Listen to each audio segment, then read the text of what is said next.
Shalom, Kal Halal, Yahweh, Bahasham, Yahweh Shai, Bahasham, Rakah, Quadash. Double honors to the elders and apostles of Great Millstone who taught me this truth and rule well.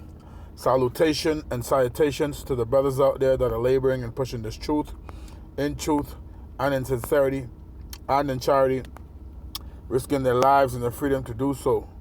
To you I say Shalom, to the Akim and to the Akwath, that'll be you brothers and sisters, Adawan Ratazah, that is to say, Lord willing, hopefully by the end of this lesson, you be edified.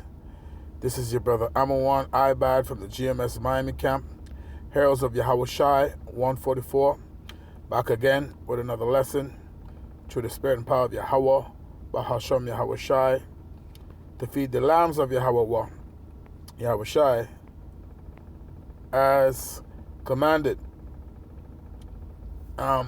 This lesson is going to be going into the prophecy of World War III. Okay? The prophecy of World War III and the weak saying I'm strong. Okay? All right? So, again, the title for this lesson is going to be Let the Weak Say I'm Strong. World War III prophecy. Okay? Let the weak say I'm strong. World War III prophecy. Okay? That's what's coming to fruition, man. All right? That's what's going to be fulfilled. Okay? All roads leads to prophecy. All right? This lesson specifically dealing with, all right, the nations gearing up and being gathered. All right? Because the Lord, all right, remember the scripture say, the Lord mustereth the host of the battle. All right? Is the Most High was gathering these nations. All right? By having the angels work on the mind of these kings. All right? You don't have free will. Man's goings of the Lord. And Proverbs 21 and verse 1 tell you that the heart of the king, all right, it's in the hand of the Lord, and he turneth it whithersoever he will. All right? We know that word heart in the Hebrew is lab, which means your mind. Okay? And we know at the end of the day, it is the counsel of the Lord that's going to stand. All right? The counsel of the Lord, that's going to stand. All right? The Lord is going to do all his pleasure. All right? Now, we living in a time where, all right, we seeing these nations, all right, jockeying for position because they're being gathered. Okay? The book of Joel, the 3rd chapter, is playing out because you got these nations, all right, especially they saw what just happened in Venezuela, all right. So these nations saying to themselves, all right, they're gonna have to come together and join forces, and they're gonna have to spend money, all right, to defend themselves. That's according to prophecy. Okay. Now, what sparked this lesson is I just saw an article just now on Natural News. Okay. And I'm gonna read that article, and then we're gonna get some precepts, okay, to back it up. But I'm gonna start here in the book of Joel, showing you that at the end of the day, this is the Most High's plan. Okay, this is Joel chapter 3, and I'm gonna jump in here at verse 2. It says, I will also gather all nations and bring them down into the valley of Jehoshaphat, when you read it verbatim, but we know that to be Yahweh-Shaphat, all right, the Lord's judgment, all right. It says, and will plead with them there, meaning to judge these nations for the controversy of Zion, right?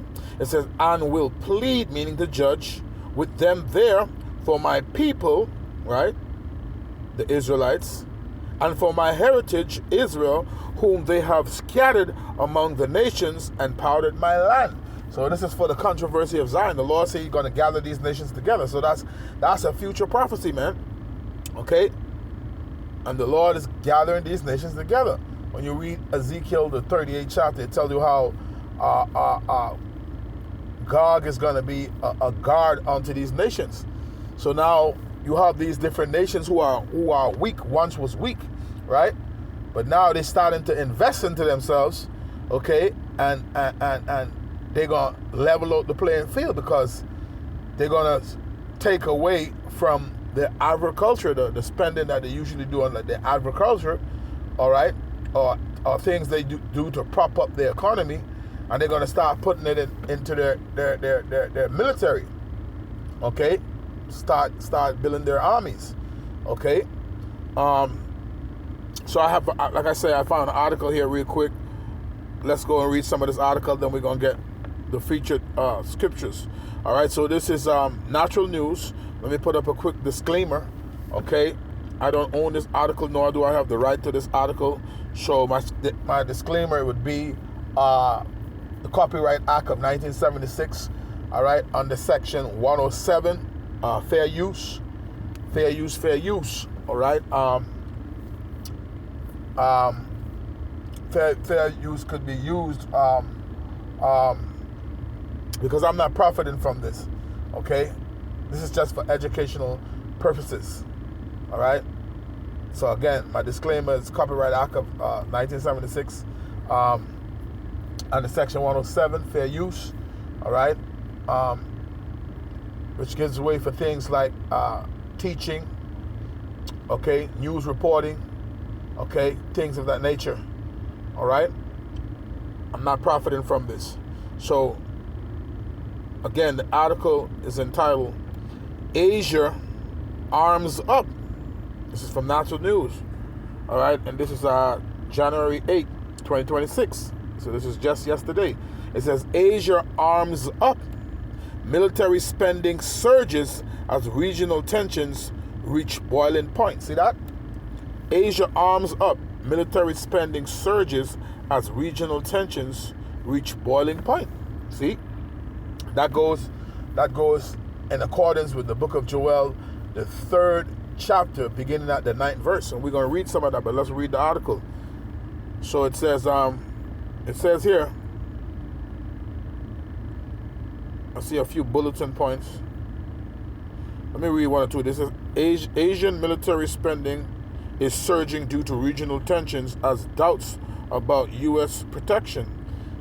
China leads with $320 billion budget, driving its military modernization and ambitions.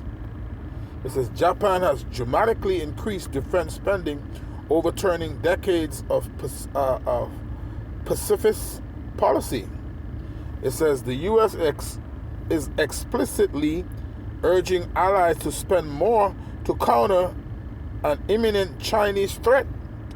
Another bulletin point that says the arms race risk unintended conflict and marks of a volatile new chapter in Asian security. So you see, according to the book of Joel, the 3rd chapter, which we're going to get into, this is on point with prophecy, man. So it says the balance of power in Asia is being redrawn, right? It says, not by diplomacy, but by checkbooks. Over the past 5 years, military expenditure across the region has climbed sharply. It says, fueled by escalating territorial disputes, nuclear threats, and a growing perception that the era of guaranteed American protection is over. From the East China Sea to the Indian Ocean, nations are investing heavily in new missiles, drones, and ships, preparing for a future where conflict seems less a possibility and more a probability. See that? It says, according to recent data from the Stockholm International Peace Research Institute, acronym SIPRI, it says the figures are staggering. China remains the region's undisputed top spender, with its military budget growing by more than 20% between 2020 and 2024 to approximately $320 billion. See that? The massive investment is driven by Beijing's armed forces modernization and its expansive territorial ambitions. Following behind, India has increased its spending by 8% to 84 billion, prioritizing technological advancement and border disputes. Saudi Arabia, facing Middle East instability, boosted its budget by 13% to 79 billion. It says a dramatic shift in the Pacific's powerhouse. You see that?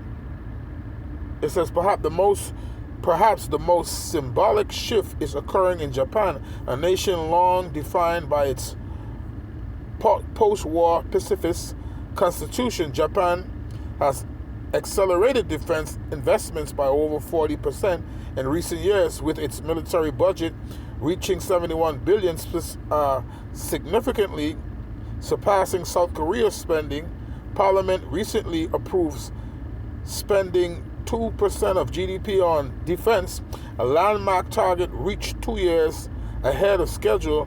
Prime Minister Sanae Takaichi stated the security environment surrounding Japan has become extremely severe, and therefore I believe that strengthening our defense capabilities is indispensable. It says this momentous change underscores a dramatic rethink in Tokyo, prompted by China's military buildup, North Korea's missile tests, and anxieties over the reliability of the U.S. alliance. As international security expert Ken Jimbo noted, the U.S. no longer views it necessary to engage in a conflict where it doesn't really affect the U.S. national interest directly. Japan's goal, officials say, it is to show it is a serious ally and to stand on our own feet as much as possible. It says the American push for allied spending. The call for Asian nations to open their wallets has been echoed loudly from Washington at last year's Shangri-La dialogue in Singapore. U.S. Defense Secretary Pete Hegseth issued a direct warning. It has to be clear to all that Beijing is credibly preparing to potentially use military force to alter the balance of power in the Indo-Pacific. He said the threat China poses is real and it could be imminent. Hegseth called on U.S. allies in the region to follow the example of European nations and upgrade their own defenses. See? Deterrence doesn't come in the cheap, he argued, stating that shared burden allows the U.S. to increase its focus on the Indo-Pacific as its priority theater. The push comes as the Trump administration plans a significant increase on American defense spending. So see, everybody is spending, man. It says other hotspots are following suit. Taiwan, under constant pressure from Beijing, increased its military spending by 37% over 5 years, focusing on asymmetric defense capabilities. South Korea's President Lee Jae-myung announced an 8.2% boost to the defense budget for this year, stating to ensure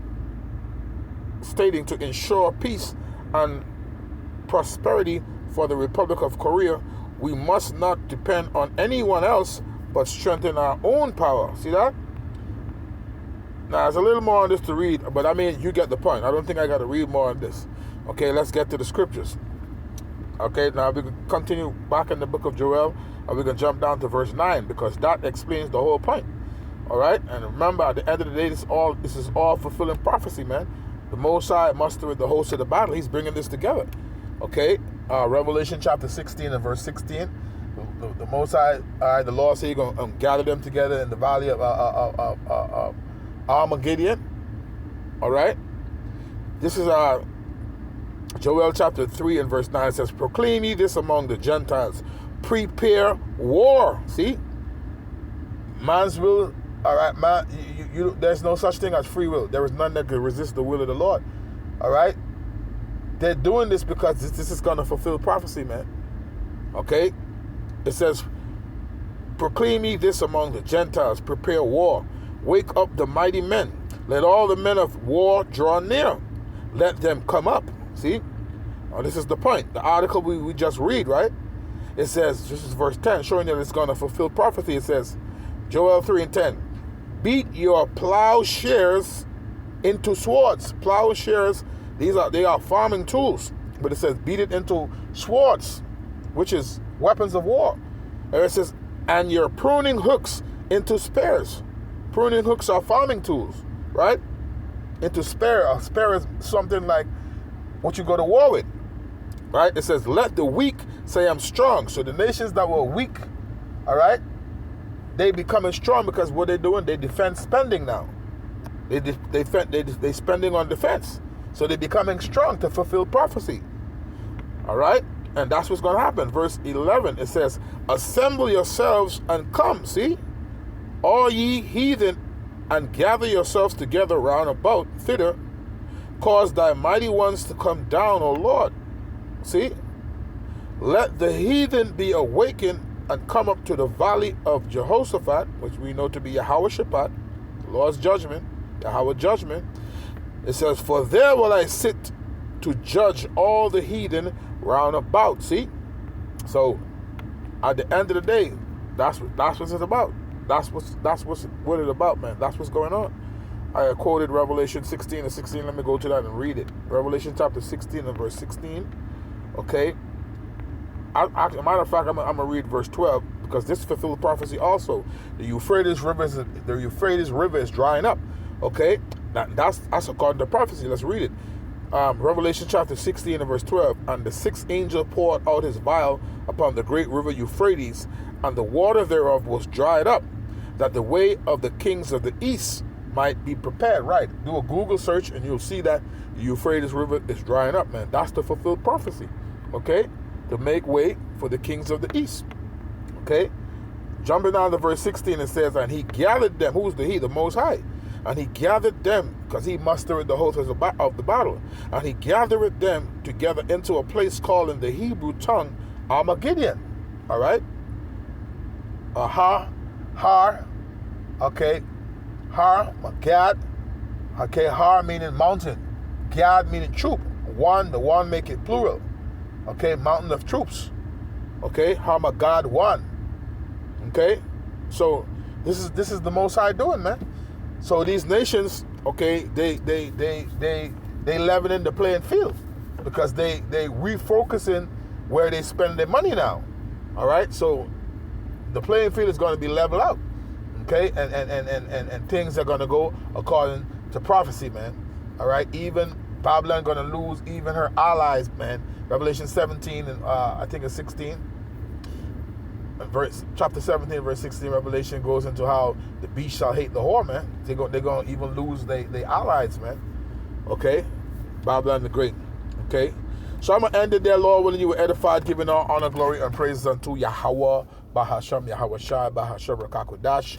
That be honest and the elders and apostles of Great Millstone and taught me this truth and rule well. Salutation and salutations to the brothers out there that are laboring and pushing this truth in truth and in sincerity and in charity, risking their lives and the freedom to do so. With that, until the next time, Shalom.